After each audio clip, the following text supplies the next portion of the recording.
Hello everyone. Today I'm going to go over the basics of textures and materials. This video is going to be super basic for beginners. We're going to talk about how to use materials and texture maps in Unity, and you can kind of see these different texture maps in all the different programs, so this is not exclusive to Unity. This is just, Unity is a good way to sort of show what these different maps will do. So let's get started. I have a material here which I applied to this cube mesh. This material is composed right now of 5 different texture maps. We have albedo map or base map, metallic, normal, height, and ambient occlusion. So we have our base map here, and I'm going to just delete these other channels so we can sort of see what the base map is. The base map is just a picture. It's a 1x1 image of what you want to be applied to your mesh. So if I were to take another image and apply it to that channel, then it will look like this. So now I have a different picture. Whatever picture you want, you can apply to that, and it will be on your cube or on your mesh. But for now, let's go back to the original one. So that's what a base map is. If you don't have a base, if you do or don't have a base map, you can always add colors to it. So I can change it to red or green or whatever I want. And you're always going to have this underlying color. So in our case, it's going to be whatever this picture is. If I apply this one, we have this underlying image on it. If I delete the image completely, then we just have this basic color. So again, I'm going to go back to the base. And we'll put this on white so it is back to its original, back to the original. So let's apply our other maps: metallic, normal, height, and ambient occlusion. Oops. Okay, so this metallic map is going to tell our material how metallic to be. So how much do we want that material to look like metal? This is a fully black metallic map, and therefore it's going to not look metallic really at all. You can see that it's a little bit shiny.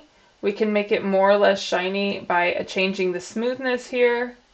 You can kind of think of it as the glossiness of a paint that we painted our cube with. So if we want it a little bit more flat, then it looks like that. If I remove this metallic channel completely, then we can increase our metallic up to 1. That's going to be the most metallic that it could possibly look. And then if we increase our smoothness, then we have something that looks totally like metal. If we reduce it down, it still looks like metal, but more of a brushed, flat type of metal. So let's put our metallic channel back on there. Let's talk about our normal map.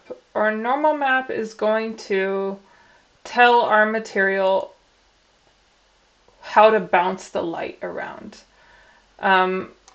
So if I were to change the direction of this light, our normal map is giving our material information on how to bounce around that light.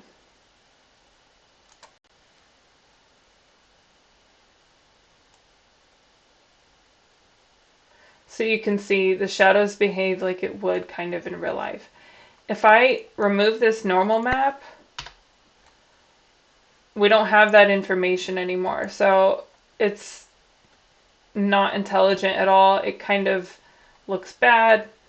In my opinion, a normal map is one of the most essential maps that you need for a material to make a material look somewhat realistic. And all of the other ones you can sort of adjust with other methods, but a normal map is a pretty cool one to have applied to your material. So let's talk about height map next. The height map is going to give information to the material on what are the high points and the low points of the material, or what sticks further out of the mesh and what goes further into the mesh. So a height map is going to be a black and white image. So the white parts of the image are going to stick out of the mesh and the black parts are going to stick further into the mesh. So if we adjust this channel here, then you can see the, oops, I have the wrong map in there, my bad. Okay, so now I have the real height map in there, and you can see that the parts that were white in the image are sticking out further, and the parts that were black in the image are going in deeper into the mesh. And a perfect 50% gray is actually like the middle ground between those two levels. So yeah, I think it looks best at 0, so I'm just going to leave it at 0. Another map is an ambient occlusion map, and that's just telling the material where to deepen the shadows or not. So you can see this ambient occlusion map has white parts and black parts. The black parts are, or they're actually not black, they're more of a gray color. It's just going to say like, hey, we can deepen the shadows in these points.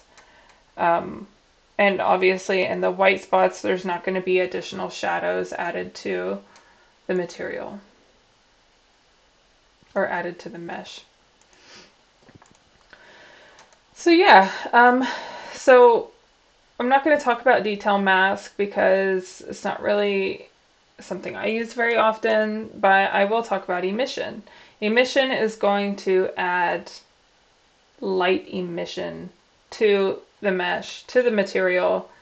In this case, I have it set to blue. We can change it to white, and you can see that it's super flat. You can change the intensity if you want. So yeah, so now it's glowing. If you were to put this with a background on it or something, you would see that glow a lot better. I'm not going to do that because I don't feel like doing it right now. So you can see here that you can add a texture map to this color. So you can use one that's black or white, you can use one that has colors in it, and it's going to tell the emission where to emit certain light. So if it's black, then obviously it's going to be no light. If it's white, it's going to be fully in the light. So I'm going to just, because this is already black and white, this height map, I'm going to apply the height map to the color here. And now you can see that it is emitting light in the parts that are white, and it is not emitting light in the parts that are darker in this height map. Like I said, you can use, if I used this metallic map, for example, it's not going to emit any light because it's black. If I used this AO map, it's going to mostly emit everywhere because, yeah, you get the idea. So let's go back to that. Actually, let's see what happens with normal map. I applied this normal map. Again, this is really just an image. When it's in the normal channel, it gives information on where to bounce off light. But when it's just used as an image, for example, in this color, it's kind of just telling it like what color to emit light. So you can see here in this normal map, we actually have all different colors. So we've got greens and blues and yellows mostly. Because I applied that to our emission map or emission channel, we have a green color that's being emitted and a yellow color that's being emitted. And it stays in that spot because that's just what the image is telling it to do. So yeah, but I think it looks better with the height here. And we'll change it to blue. Yeah, so that's it. That's all I have for this video. I hope this was helpful in understanding the basics of materials and textures. So yeah, I will see you guys next time I make a video. Bye bye.